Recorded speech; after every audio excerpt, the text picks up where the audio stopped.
কিশোরগঞ্জের পাখুন্দিয়ায় বিএনপির ভারপ্রাপ্ত চেয়ারম্যান তারেক রহমানের ঘোষিত রাষ্ট্র কাঠামো ৩১ দফা বাস্তবায়নে লিফলেট বিতরণ করা হয়েছে। শুক্রবার সন্ধ্যায় উপজেলার সুকিয়া বাজার ও কোদালিয়া বাজারে লিফলেট বিতরণ করেন কিশোরগঞ্জ ২ আসনের বিএনপি থেকে মনোনয়ন প্রত্যাশী সাবেক উপজেলা যুবদলের সভাপতি, উপজেলা বিএনপির সাবেক যুগ্ম আহ্বায়ক ও পাখুন্দিয়া সরকারি ডিগ্রি কলেজের সাবেক জিএস আলহাজ আহমদ ফারুক কুকন। মূলত আমাদের প্রিয় নেতা বিএনপির ভারপ্রাপ্ত চেয়ারম্যান তারেক রহমান সাহেবের সালাম আমাদেরকে দিলেন, আমরা সালাম নিলাম এবং ওনার কিছু শর্ত আমাদেরকে দিলেন যে আমরা সবাই যেন ঐক্য থাকি এবং ধানের শীষের মনোনয়ন সবাইকে দিতে পারবে না, একজনকে দিবে, যে কোনো একজনকে দিবে, তার পক্ষে যেন কাজ করি। এখন বিগত সময় এখানে ধানের শীষে নির্বাচন করেছিল ইদ্রিস আলী ভূঁইয়া, জননেতা ইদ্রিস আলী ভূঁইয়া।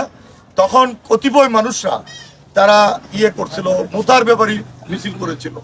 এই ধরনের কোনো কেউ যদি মনোনয়ন পায়, মুথার ব্যাপারী অমুক ব্যাপারী যাতে মিছিল না করতে পারে, প্রতিবাদ করতে না পারে, ঐক্য থাকে, এই জন্য মূলত কথাটা বলছে যে বিএনপি কর্মী নেতা কর্মীর সব ঐক্য থাকতে হবে। তারেক রহমান যাকে দিবে তাকেই আপনারা কাজ করবে, মূল কথাটা ছিল। তবে আমি আল্লাহকে স্মরণ করে বলছি, আল্লাহ মহান, আল্লাহ সর্বশক্তিমান, সম্মানের মালিক আল্লাহ। আমি ছাত্র জীবন থেকে 1987 সাল থেকে কলেজ ক্যাম্পাস থেকে শুরু করে আমি দল করেছি, রাজনীতি করেছি, নির্যাতিত হয়েছি, কারাভোগ করেছি। এই সুখিয়ার অনেক নেতা কর্মীরা জানে আমার সারা জীবন রক্তাক্ত জীবন এবং জেল জীবন, সেখানে আর কখনোই আমরা চাকরিতেও যেতে পারিনি। আমরা সে থেকেই রাজনীতি করেছি, দলকে প্রতিষ্ঠিত করার জন্য, ধানের শীষের বিজয় করার জন্য কাজ করেছি। আমরা বিগত স্বৈরাচার শেখ হাসিনার সময় যে আন্দোলন সংগ্রামের বিদ্রোহ, আমি আত্মমানবতা সেবা করেছি।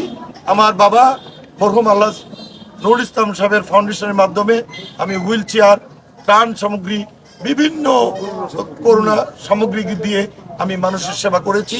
তখন স্বৈরা শাসকের সময়, তখন আমরা কোনো জায়গায় দাওয়াত খেতে আইলেও প্রশাসন আমাদেরকে বাধাগ্রস্ত করতে। তো সেভাবে কাজ করতে করতে দলের নেতাকর্মীরা আমার রক্তের ভাই।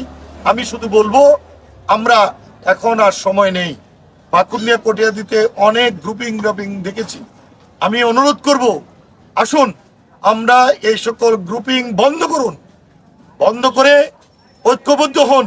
সকল নেতাকর্মীরা ঐক্যবদ্ধ হয়ে আগামী নির্বাচন কিভাবে ধানের শীষ বিজয় করা যায়, বিজয় করে বিএনপি সরকারকে প্রতিষ্ঠিত করতে হবে।